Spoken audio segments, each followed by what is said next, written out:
Estás escuchando El Despertar, un podcast dedicado al estudio de la Biblia y enseñanzas prácticas para las mujeres en su diario vivir.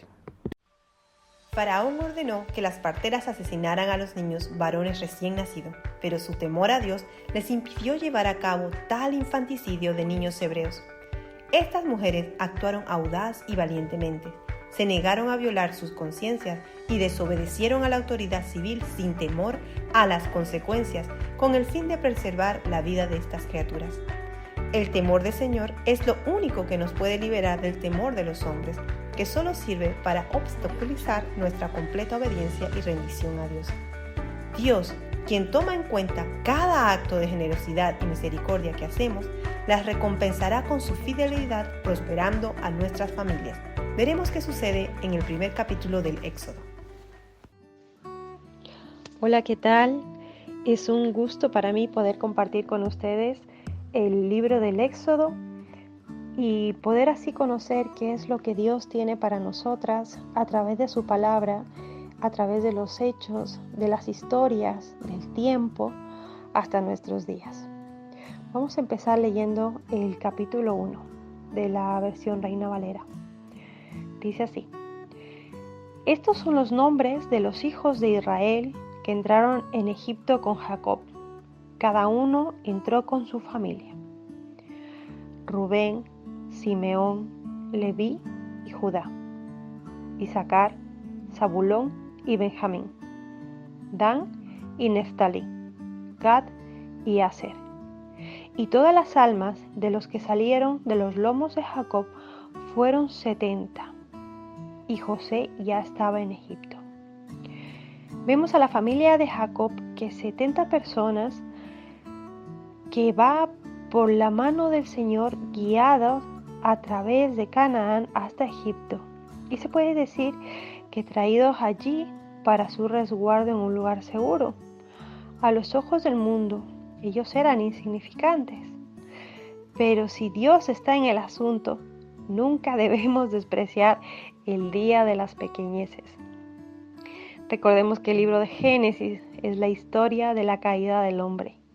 El libro de Éxodo es la historia de la redención del hombre. Sigamos con los siguientes versículos. Y murió José y todos sus hermanos y toda aquella generación. Y se puede notar que en este libro comienza con nombres. Por consiguiente, la salvación es un asunto personal. José murió casi 80 años antes que naciera Moisés. Recordamos más o menos que este libro fue escrito en el 1546 antes de Cristo. Así que vemos la mano de Dios de toda la vida.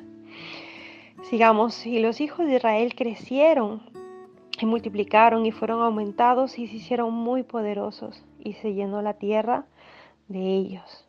Claramente, las bendiciones del Señor estaban sobre Israel. Viene un momento claro en este tiempo del Éxodo, donde el pueblo de Israel sufre mucho debido a los miedos, se puede decir, de Faraón. Sigamos. Se levantó entre tanto un nuevo rey sobre Egipto que no conocía a José, el cual dijo a su pueblo: He aquí, el pueblo de los hijos de Israel es mayor y más fuerte que nosotros. Ahora pues, seamos sabios para con él, para que no se multiplique, y acontezca que viniendo guerra, él también se junte con nuestros enemigos y pelee contra nosotros y se vaya de la tierra. Paréntesis, más o menos, creemos que los eruditos comentan que habría aproximadamente en la tierra de Egipto 2,5 millones de habitantes israelitas. De ahí el temor de Faraón. El Faraón se dedica a destruir al pueblo de Dios. Para asegurarse, sus planes para ello eran severos en extremo. Eso mientras Dios no fuera tomado en cuenta. Pero al entrar Dios en estos planes, convirtió la sabiduría de Faraón en insensatez. Cualquier maquinación que ignore a Dios es una ilustración de eso mismo. Versículo 11. Pusieron sobre él comisarios de tributos que los molestasen con sus cargas, y edificaron al faraón las ciudades de almacenaje de Pitón y Ramsés. Recordamos que las ruinas de estas dos ciudades existen en la actualidad, y de hecho esta última era la residencia de la corte. Hay una buena posibilidad que los milagros de Moisés, anotados en Éxodo capítulo 7, que más adelante lo veremos, acontecieron en esta corte. Por lo tanto, los grandes palacios construidos por los hijos de Dios, que fueron esclavos, presenciarían el gran poder de Dios muy evidente en ellos cuando todo esto sucedió. Es que hay una historia increíble que podemos seguir contando. Vamos a seguir en el versículo 12. Dice, sin embargo, cuanto más los oprimían, tanto más se multiplicaban y crecían, así que estaban los egipcios mortificados de los hijos de Israel. Cientos de años atrás, antes de que Faraón recibiera un soplo de vida mortal, él no sabía que la palabra de Dios y el juramento son dos cosas inmutables. Había asegurado infaliblemente la plena y gloriosa liberación de ese mismo pueblo. De hecho, un pueblo que en ese entonces, la época del juramento de Dios, ni siquiera existía, al cual el faraón iba, en su sabiduría terrenal, a destruir. Todo esto era desconocido para él. Por lo tanto, todos sus pensamientos y sus planes estaban basados en la ignorancia de ese gran fundamento. La verdad de todas las verdades es saber que Dios existe. Faraón vanidosamente se imaginó que él, por su dirección, podía prevenir el aumento de aquellos de quienes Dios había dicho que serían como las estrellas del cielo y como la arena del mar que no se pueden contar. Por lo tanto, estos trazos de él fueron simplemente locura e insensatez. Sigamos leyendo. El versículo 13 dice, y los egipcios hicieron servir a los hijos de Israel con dureza, y amargaron su vida con dura servidumbre, en hacer barro y ladrillo, y en toda labor del campo, y en todo su servicio, al cual los obligaban con rigor. Y habló el rey de Egipto a las parteras de las hebreas, una de las cuales se llamaba Sifrá y la otra Fubá, y les dijo, cuando asistáis a las hebreas a dar a luz y veáis el sexo, si fuere hijo, matadlo, y si fuere hija, dejadla vivir. Wow. Hacemos una pausa. Explico. Cuando al pueblo de Israel se le trata con dureza, leemos que la palabra dureza deriva de una raíz que significa hacer pedazos, triturar. Increíble solamente imaginar la clase de trabajos que podían estar realizando los hijos de Israel a manos de aquellos egipcios que llevaban la orden directa del faraón. Pero también notamos aquí que hay una parte que a mí me causa un poco de ironía, ¿no? Porque realmente en la Biblia no encontramos los nombres de los faraones de esa época. De hecho, están casi completamente olvidados, incluso en la historia pasaron sin más. Mientras que los nombres de dos mujeres que obedecieron a Dios son reconocidos por múltiples millones en cada generación. Las dos nombradas aquí por lo visto, estaban a cargo de muchas, sino de todas las parteras en el pueblo de Israel. Recuerden sus nombres, eran Sifra y la otra era Fubá. 2 mujeres que decidieron obedecer a Dios antes que a un mandato del ser más poderoso que existía en la tierra, el faraón. Porque ellas conocían a Dios, porque sabían que Dios existe, porque tenían la promesa de que su tierra sería de millones, de millones, de millones sobre la tierra. Así que es un alivio conocer y saber que allí, en medio de una circunstancia dura y difícil, están las mujeres decidiendo que van a obedecer a Dios por su promesa que obedecer el mandato del faraón. Increíble. Sigamos.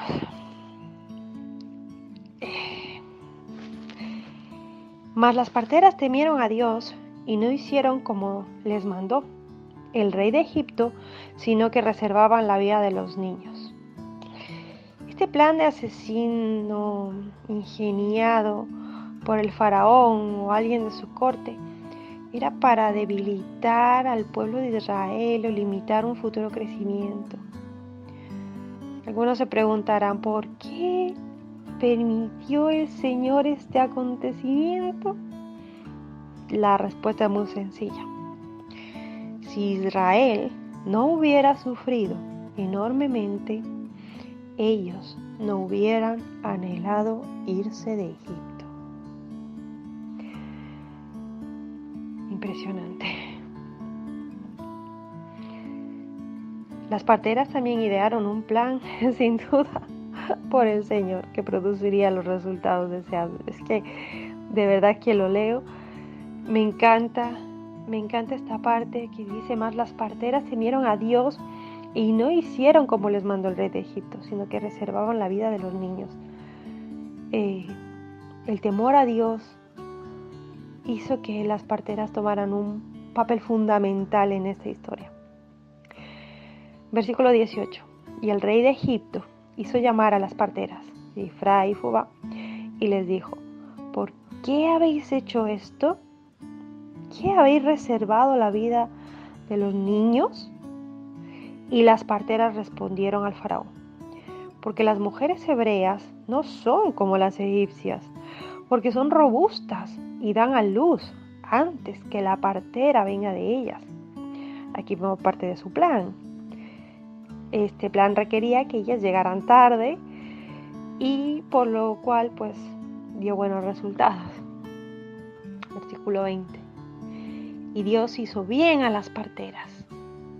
Significa que es precisamente lo que el Señor les había dicho que hicieran, y Él las bendijo por su obediencia. Y el pueblo se multiplicó y se fortaleció en gran manera. El plan del faraón fue derrotado. Y por haber las parteras temido a Dios, ellas temieron a Dios más que al faraón, ya lo habíamos comentado antes, y les hizo casas, es decir, que les concedió familias numerosas. Y vino el mandato cruel, versículo 22. Entonces el faraón mandó a todo su pueblo diciendo: echad en el río todo hijo que naciere, y a toda hija reservad la vida. Si bien el faraón deseó debilitar a los israelitas al exigir que mataran a los niños varones al nacer, el plan de Satanás fue todavía más siniestro. Es la enemistad de la serpiente en contra de la simiente de la mujer. Si la destrucción de los niños varones se hubiera llevado a cabo, no hubiera existido un David. Nada más para hacer mención de un ejemplo. Y de no haber un David, no habría un hijo de David. No hay mención de que los israelitas obedecieran este mandato con respecto al río. De hecho, Dios utilizó el río, así como veremos, para llevar a cabo su voluntad divina. Hasta aquí el capítulo 1. Hacemos un resumen. Un nuevo rey llegó al poder, que no había conocido a José. El nuevo rey ignoraba el hecho de que José había salvado Egipto. La gente se olvidó rápidamente del bien que el pueblo de Dios había hecho en el pasado. El gobierno comenzó a oprimirles despiadadamente, haciendo trabajos forzosos. Clamaron, pidiendo auxilio, y sus gritos desesperados llegaron a Dios. A lo largo de la historia, la gente ha intentado librarse del pueblo de Dios, pero nunca lo han conseguido. Cuanto más los oprimen, más se multiplica y se extiende. Incluso hoy en día, la iglesia suele multiplicarse y propagarse cuando es perseguida y oprimida. Oramos. Señor, queremos agradecerte por tu palabra en el día de hoy.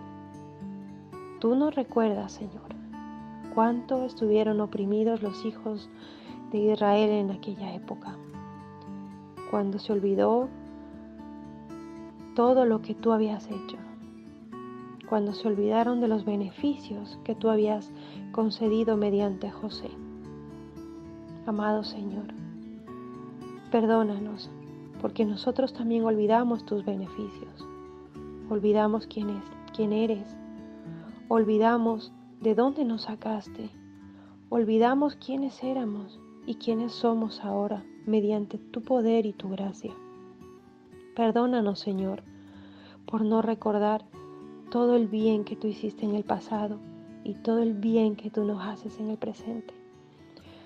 Te pedimos, Señor, que tú mantengas, Señor, tu promesa en nuestras vidas y que, Señor, tu Espíritu nos ayude a mantenernos firmes a ti, con reverencia y temor, incluso como lo hicieron estas parteras, Ifrá y Fubá. Ayúdanos, Señor, a temerte a ti con un temor reverencial antes que a cualquier cosa del mundo. Permítenos, Señor, que podamos obedecer a tu palabra, a tus mandamientos, Señor. Y aún así, en momentos de opresión y en momentos de angustia, sabemos que si clamamos a ti, tú nos escuchas. Gracias, Señor, por tu palabra. Gracias por enseñarnos que tú existes, que tú estás presente en cada detalle de la historia de nuestra vida. En el nombre de Jesús. Amén.